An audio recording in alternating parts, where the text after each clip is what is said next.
Hi everyone, मैं आपका दोस्त साहिल स्वागत करता हूं अपने चैनल पे। आज मैं अनबॉक्स करूंगा Huawei Mate 40 RS। ये स्पेशल एडिशन है, पोर्श एडिशन, और बहुत ही महंगा नहीं, वो 13,000 युआन का, मतलब 1.5 लाख से भी ऊपर का ये फ़ोन है और बहुत ही कमाल का फ़ोन है। थोड़ा लोगों को कैमरा लेआउट पसंद नहीं आया, पेंटा कैमरा 5 कैमराज मिले हैं इसमें, पर मुझे बहुत बढ़िया लगा ये फ़ोन। क्या फील फिनिश है, और पोर्श एडिशन पहली बार मैंने कोई एडिशन लिया है। जैसे पोर्श एडिशन, लैम्बोर्गिनी एडिशन आते रहते हैं, मगर भाई पहली बार मुझे कोई ऐसा एडिशन मिला है। तो करते हैं इसको अनबॉक्स और देखते हैं क्या खास है। गूगल इसमें भी नहीं चलेगा, जैसे मेरे Mate 40 Pro में नहीं चला था, इसमें नहीं चलेगा, मगर जो इसका एक्सपीरियंस रहता है वो हमेशा खास रहता है। तो शुरू करते हैं आज की वीडियो। बढ़िया लगे तो लाइक और सब्सक्राइब जरूर कीजिए।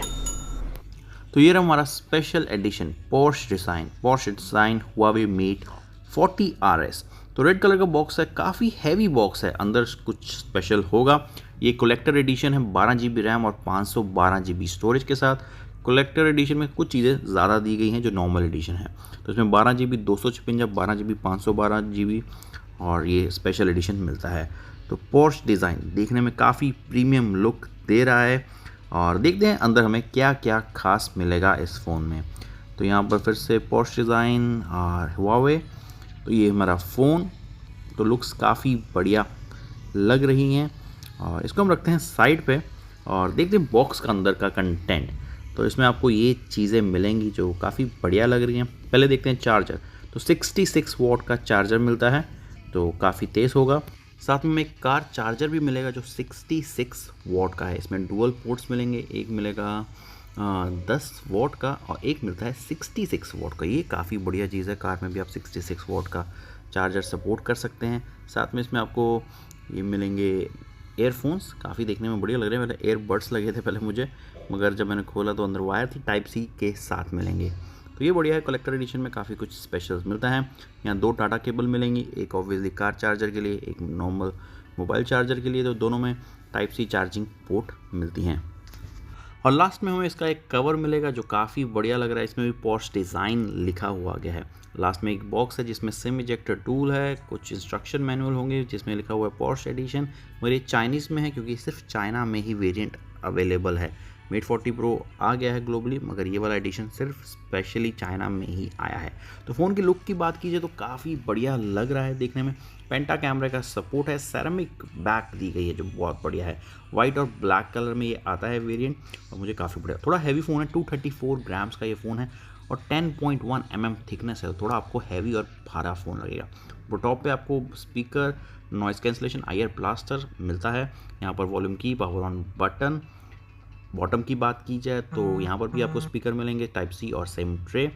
लेफ़्ट साइड पे हमें कुछ नहीं मिलता। तो फ़ोन को ऑन करते हैं।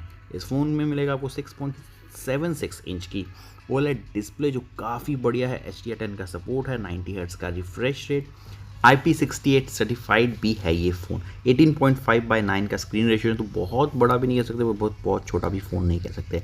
इसमें बस सबसे बड़ी कमी लगती है जो गूगल सर्विस नहीं मिलेगी। बस ये एक लोचा ख़त्म हो जाए, वरना Huawei का ये फ्लैगशिप फ़ोन बहुत ही बढ़िया लेवल का होता है। फ़ोन की लुक्स बहुत ही बढ़िया है। सेरेमिक ब्लैक एल्युमिनियम फ्रेम, काफ़ी सॉलिड फ़ोन लगा मुझे ये। कर्व स्क्रीन के साथ ही आता है, जो लोगों को कर्व स्क्रीन पसंद है उनको काफ़ी पसंद आएगा, जिसे आप देख सकते हैं। और इसमें वॉल्यूम की का जेस्चर मुझे काफ़ी बढ़िया लगता है। मतलब स्क्रीन पे आपने टैप करना है, आप वॉल्यूम ऊपर नीचे कर सकते हो। ये मेरे Mate 30 Pro में भी था, Mate 40 Pro में भी है। काफ़ी फीचर्स काफ़ी फ़ोन्स में आता है। तो अबाउट फ़ोन के बारे में पढ़ लेते हैं। उससे पहले ब्रिजल्स देख सकते हैं, ब्रिजल्स कितने ज़्यादा कम है इस फ़ोन में।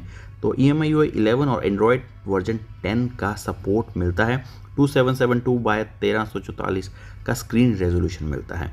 एंटूटू टेक्स्ट कर लेते हैं एक बार इसमें। तो इसमें मिलता है किरिन का 9000 5G वाला चिपसेट जो 5 nm पे बेस है और काफ़ी स्ट्रॉन्ग चिपसेट कहते हैं। Huawei का अपना ही देसी खेती कह सकते हैं। GPU Mali G74 जो काफ़ी बढ़िया है। ब्रिजल्स जैसे मैंने कहा था बहुत ही माइनर है, मतलब टॉप पे या चिन देख सकते तो है ना के ही बराबर है। और स्कोर आया है 5,94,000। वैसे Antutu में जैसे हमारे कहते हैं ना, एप्पल और Huawei के स्कोर ज़्यादा नहीं होते, मगर इनकी परफॉर्मेंस काफ़ी ज़्यादा बढ़िया होती है। अबाउट फ़ोन के बारे में पढ़ लेते हैं यहाँ पर। तो 12 GB रैम मिलती है इसके वेरिएंट में, और 90 हर्ट्ज़ का रिफ्रेश रेट मैं बता चुका हूँ। 4K 60 FPS सपोर्ट करता है। 4400 mAh की बैटरी है। इसमें UFS 3.1 या UFS 2.2 नहीं मिलता, इसमें मिलेगा SFS 1.0 ये हुआवे की तरफ से बनाया गया है। तो कैमरे की बात करते हैं फ़ोन में, इसमें पेंटा कैमरा मिलता है 50 मेगापिक्सल का, मेन कैमरा 12 मेगापिक्सल का, टेलीफोटो 8 मेगापिक्सल का, पेरिस्कोप लेंस और 20 मेगापिक्सल का अल्ट्रा वाइड और एक TOF 3D डेप्थ सेंसर मिलता है, जो मैं आपको कुछ कैमरा शॉट्स दिखाऊंगा। फ्रंट में 13 megapixel plus TOF 3D lens मिलता है। इसमें आपको 100x का जूम मिलेगा, डिजिटल जूम मिलेगा, 10x का ऑप्टिकल जूम। तो जो Huawei Mate 40 Pro है उसमें सिर्फ 50x का डिजिटल जूम मिलता है, तो इसमें जूम ज़्यादा है। बाकी मैंने सैमसंग का S21 अल्ट्रा ऑर्डर किया है, वो आएगा तो कैमरा कंपैरिजन ज़रूर करेंगे इस फ़ोन के साथ। कुछ कैमरा शॉट्स लिए थे मैंने ये अल्ट्रा वाइड से, काफ़ी बढ़िया लगा। उसके बाद 1x 2x 5x 20x तक मैंने जूम किया था, मुझे कैमरे की क्लैरिटी काफ़ी अच्छी लगी। वैसे Huawei का इस टाइम ये फ़ोन टॉप पे है, DxO मार्क पे कैमरा सबसे बढ़िया होता है Huawei का, काफ़ी कुछ करता है, तभी यार पैसे भी ठोक के लेता है।